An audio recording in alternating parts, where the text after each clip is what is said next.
ifoto ayigendana mu nzu, akayigendana mu gatuza, ariko akayirarana hehe? Mu nzu. Iyi foto Imana yarayinyeretse umusibe ejo kuwa gatandatu. Ni ifoto akoreraho imihango y'abadayimoni akoresheje ukwezi k'umugore. Iyi foto ivuye ikuzimu.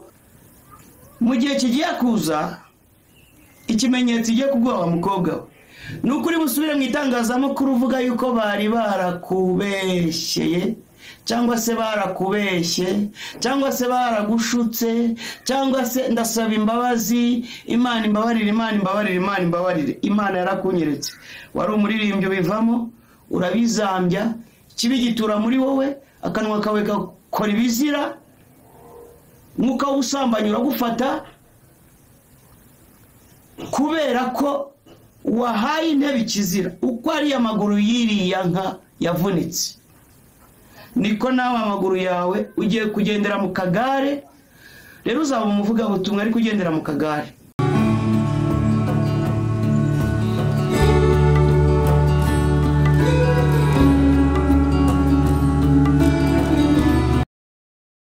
Ndagusuje cyane wowe ukurikirana ibiganiro byacu bya buri munsi ducisha hano kuri Trend 250, aho uri kutwumvira hose. Ndagira nkwifuriza amahoro y'Imana kubana nawe, waba utwumvira mu kazi iwawe cyangwa se wibereye mu modoka utwaye.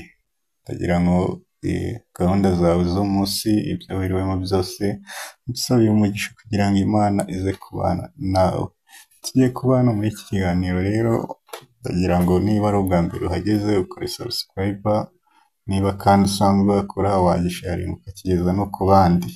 Nshimiye ku nkunga yawe ugiye gutanga nonaha yo kuduha comment, like ndetse na share ukabimenyesha n'abandi. So guys, reka dutangire. Abantu benshi rero batangiye kumwita amazina ati ni umusazi, bamujyana indera, abandi ati ni Miss Mbonye, abandi ati birashoboka. Ariko ikiduteranyije uyu munsi ni ukugira ngo mbabwire ko nyuma y'ibyo amaze iminsi azenguruka akora ku mbuga nkoranyambaga, ibinyamakuru byinshi binyamwandikaho, ibindi bimuvugaho, ibindi bimukoresha, hari amakuru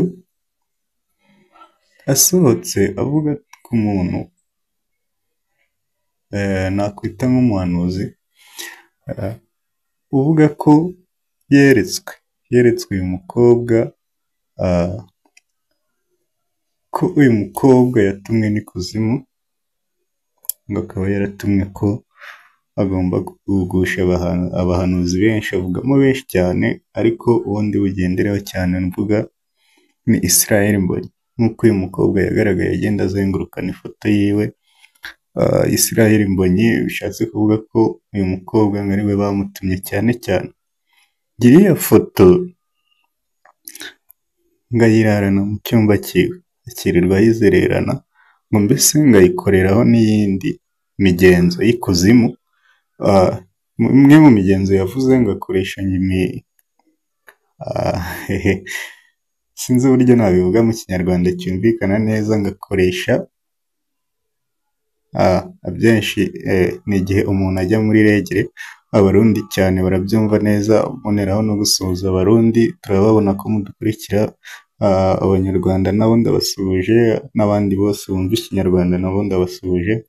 Ngo uyu mukobwa ngo afata iriya foto mu cyumba aryamye akayikoreraho imigenzo, ngo no mu gihe cy'ukwezi kw'abagore hari ikibindi bintu abikoreraho. So nkurikije uko mumubona, ndabizi abantu benshi bagiye bumva inkuru ye azenguruka avuga ati arashaka kubana na Mbonyi, arashaka kuba umugore wa Mbonyi, arashaka kubyarana nawe abahungu n'abakobwa, ibintu byinshi. Abantu benshi babyakiriye bitandukanye.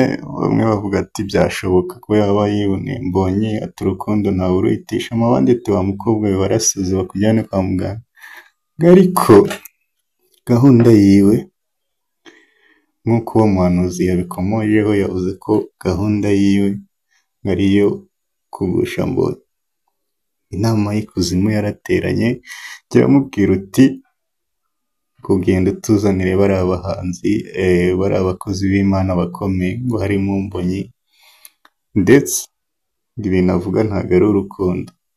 So ndifuza kugira ngo guys mutubwire wowe urabibona ute? Ese uyu mukobwa koko yaba yaratumwe n'ikuzimu, yaba cyangwa ni urukundo, cyangwa se hagati y'uyu mukobwa n'uyu muhanuzi uvugisha ukuri ninde? Ndabizi umukobwa azenguruka avuga ko ibi byo akora ari urukundo, ashaka guhura na Mbonyi, abandi ati ntuzahure na Mbonyi, abandi ati Mbonyi uri kumusebya bagufunge, abandi ati kuzengurukana ifoto ni ikibazo. So nifuzaga kumenya uko byagenda guys, mumfashe mumbwire muri comment. Ese murizera uyu muhanuzi ibyo avuga, cyangwa se umwana w'umukobwa ukiri mutoya ni urukundo ruri kumugenza, ashaka kugenda akibonera uyu muhanzi nk'uko bivuga? Turabizi abantu benshi barakundwa, iyo uri umuhanzi waramamaye uba ugomba gukundwa, ugomba kugira abakunzi, cyane ko iyo ugiye kwamamara nta n'ubundi buryo wabirwanya, abantu baragukunda abandi bakakwanga. So tutizinze mu magambo menshi, uyu muhanuzi yavuze ko uyu mukobwa arimo kuzenguruka akoresha ifoto ngo ashaka umukunzi Israel Mbonyi, ariko ngo si cyo kimugenza, ahubwo yatumwe n'ikuzimu. So ndashaka kumenya guys n'icyo bitekereza muri comment. Mushimiye ku mwanya wawe, niba wagejeje ikiganiro ku musozo, icyo nagusaba kudushyigikira, ukora subscribe kandi utera na comment. Buri munsi tubereka comment zanyu, tuzibona tuzirayikinga, naho biri ngombwa tukabasubiza. Ushaka kutwandikira watwandikira, nimero yacu iri muri description ya WhatsApp. Ciao ciao.